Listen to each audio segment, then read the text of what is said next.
kemampanan, kesejahteraan, daya cipta, hormat, keyakinan dan ihsan.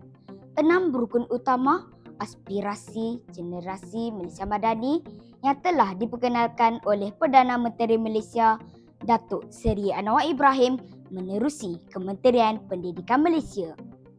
Konsep Malaysia Madani bukan sahaja merujuk kepada kemajuan ekonomi dan infrastruktur, tetapi juga aspek pembangunan sasiah yang perlu diterapkan dari sekolah rendah lagi demi masa depan yang gemilang.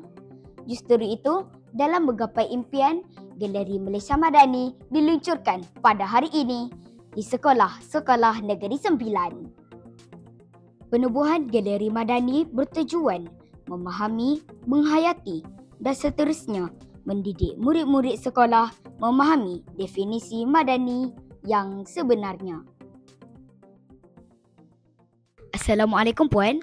Dalam merealisasikan aspirasi generasi Madani, apakah aktiviti yang sekolah rancang untuk kami? Terima kasih atas soalan. Baik, dalam merealisasikan peluncuran Galeri Madani ini, kita ada beberapa program yang kita buat untuk murid-murid SK Teluk Kemang. Di antaranya kita akan buat aktiviti bergotong royong, dan juga kita juga akan buat program seperti bersukan, sukaneka yang kita kaitkan dengan konsep Madani, dan mungkin pihak sekolah juga akan berkolaborasi dengan pihak luar, contoh pihak Masjid Karya Teluk Kemang untuk membuat program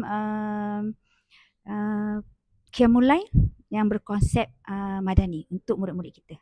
So kita pastikan program yang kita lakukan itu menyeluruh dan akan mewujudkan murid yang berdaya saing, murid yang hormat menghormati, murid yang